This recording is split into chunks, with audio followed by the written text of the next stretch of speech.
KNVB Campus, dan para jebolan yang dicomot Timnas Indonesia.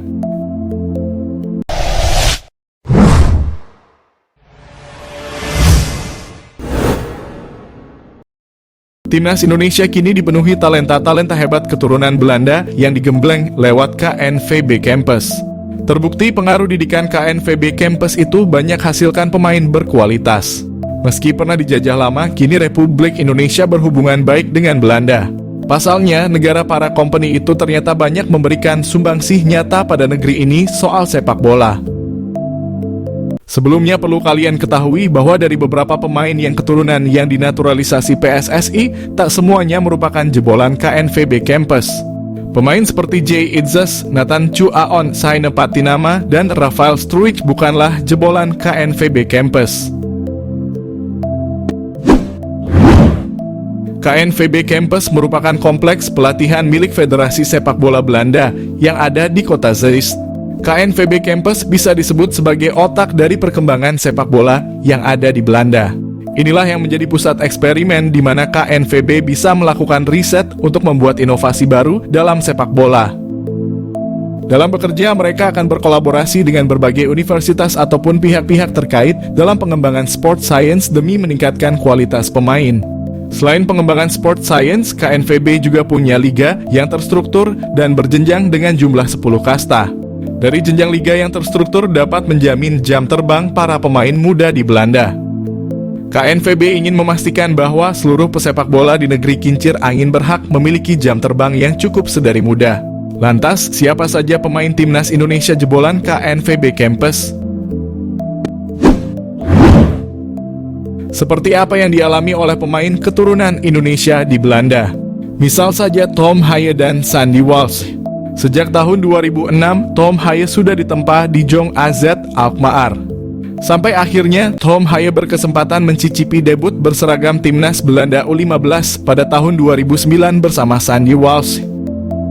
Selain Walsh dan Haye, pemain keturunan Indonesia lain yang merupakan jebolan KNVB Campus adalah Calvin Verdonk dan Kevin Dix Bakarbeshi.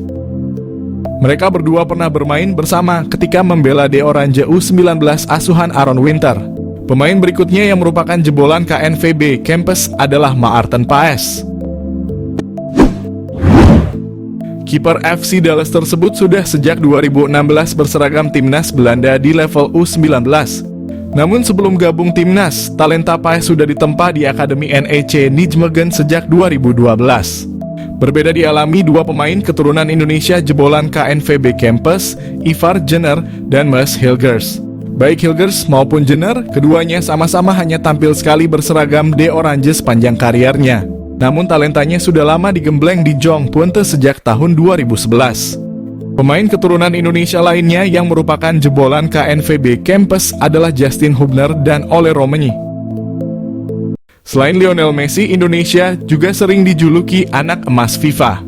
Bukan hanya para netizen dalam negeri yang mengatakan itu, media Vietnam juga pernah nyinyirin Indonesia sebagai anak emas FIFA.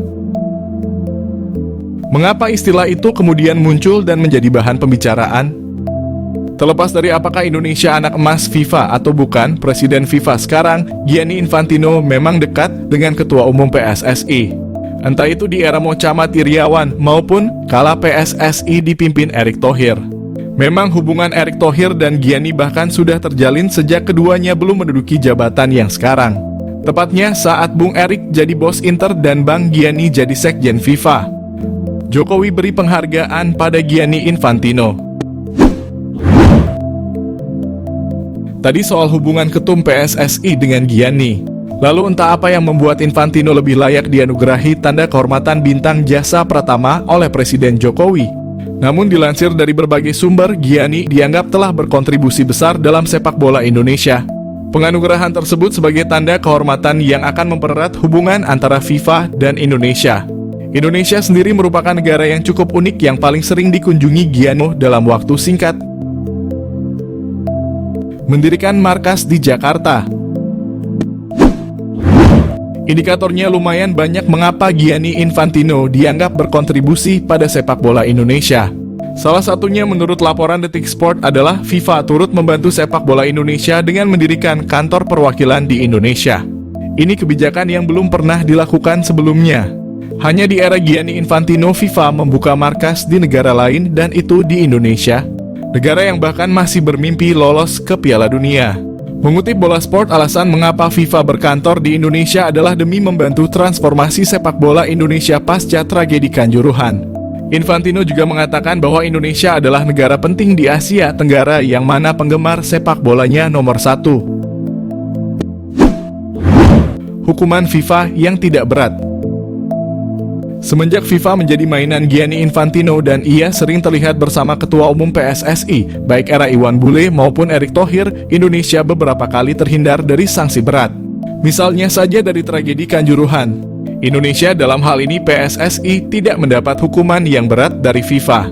Padahal tragedi Kanjuruhan meregang tak kurang dari 135 nyawa. Besar kemungkinan FIFA tak menghukum berat Indonesia akibat tragedi Kanjuruhan setelah ada lobi-lobi antara pihak Indonesia dan Gianni Infantino. Bahkan komunikasi itu melibatkan Presiden Jokowi dan Menteri BUMN, Erick Thohir, yang waktu itu belum rangkap jabatan menjadi ketum PSSI. Kemudian ketika Piala Dunia U20 batal di Indonesia, FIFA juga tidak memberikan hukuman berat. FIFA hanya menjatuhkan sanksi administrasi berupa pembekuan dana FIFA Forward untuk keperluan operasional PSSI. Ajaibnya, meski diberi sanksi administrasi oleh FIFA akibat batal menggelar Piala Dunia U20, tak berapa lama, sekitar 3 bulan kemudian, Indonesia malah ditunjuk menjadi tuan rumah Piala Dunia U17, memenangkan sengketa Maarten Paes. Hubungan PSSI dan FIFA boleh jadi memang sangat rekat. Lihat saja kemarin dalam kasus Maarten Paes, FIFA sejatinya menolak banding Indonesia untuk memindahkan Paes dari KNVB ke PSSI. Oleh karena itu pihak Erick Thohir mengajukan banding ke Pengadilan Arbitrase atau CAS. Lama sekali sidang Maarten Paes. Bahkan jadwal sidang tak kunjung keluar. Di tengah proses Paes yang tak kunjung menemui hilalnya, Erick bertemu Presiden FIFA. Setelah pertemuan itu belum genap sebulan, Paes sudah bisa membela timnas Indonesia. Jadi, apakah Indonesia memang anak emas FIFA? Kita tidak akan tahu sampai FIFA sendiri memberi pernyataan bahwa Indonesia memang anak emas mereka. Melihat perkembangan sepak bola timnas Indonesia yang menarik perhatian mata dunia.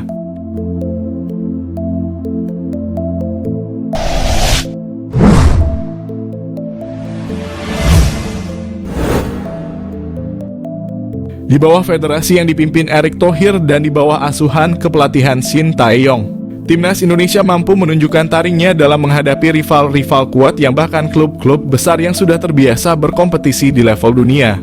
Melihat kondisi timnas Indonesia saat ini yang menjadi perbincangan karena hasil positif yang diberikan, kini banyak mereka para pemain keturunan yang menginginkan untuk dipanggil Indonesia.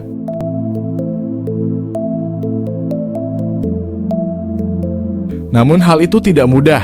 Sebelum bergabung timnas Indonesia mereka, para pemain keturunan harus melewati beberapa proses dengan persyaratan yang harus terpenuhi. Salah satunya menempuh proses naturalisasi. Sementara itu FIFA hanya memperbolehkan suatu federasi menaturalisasi pemain jika memiliki darah keturunan maksimal dari kakek atau nenek, bukan buyut. Menariknya, hal seperti ini juga terjadi di Indonesia. Banyak pemain yang katanya punya darah keturunan, tapi tak mendapat restu dari FIFA untuk membela Indonesia.